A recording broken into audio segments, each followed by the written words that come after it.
Naisip mo na ba na mayroon pa bang buhay pagkatapos ng kamatayan? O kaya naman pwede ba tayo katulad ng isang bulaklak na biglang umusbong na lang 'no, na magkaroon ng pag-asa pagkatapos na malibing na ang lahat?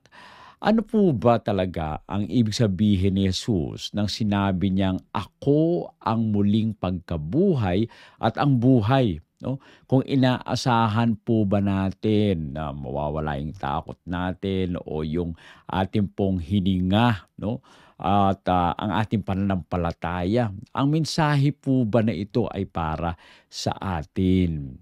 Nakasaad po sa John 11:25 'no, sinabi sa kanya ni Jesus, "Ako ang muling pagkabuhay at ang buhay.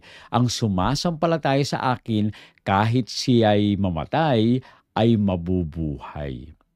Ang talata pong ito ay, winika ni Jesus sa libingan po ni Lazaro 'no. Sa sandaling tila yung kamatayan po ang, huling salita 'no. Naniniwala si Marta, yung kapatid po ni Lazaro, sa muling pagkabuhay. Ito po ay sa hinaharap.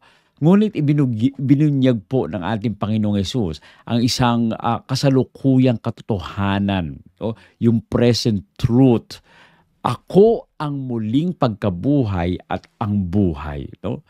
Binago po ng pangako na ito ang lahat. Ang kamatayan ay hindi katapusan sapagkat si Jesus mismo ang simula ng panibagong buhay. Ang muling pagkabuhay ay hindi lamang isang pangyayari, ito po ay isang persona. At ito ay na kay Kristo, Diyos na nagbibigay sa atin ng buhay at walang hanggang buhay. Kaya dapat po tayo ay manalig sa Kanya.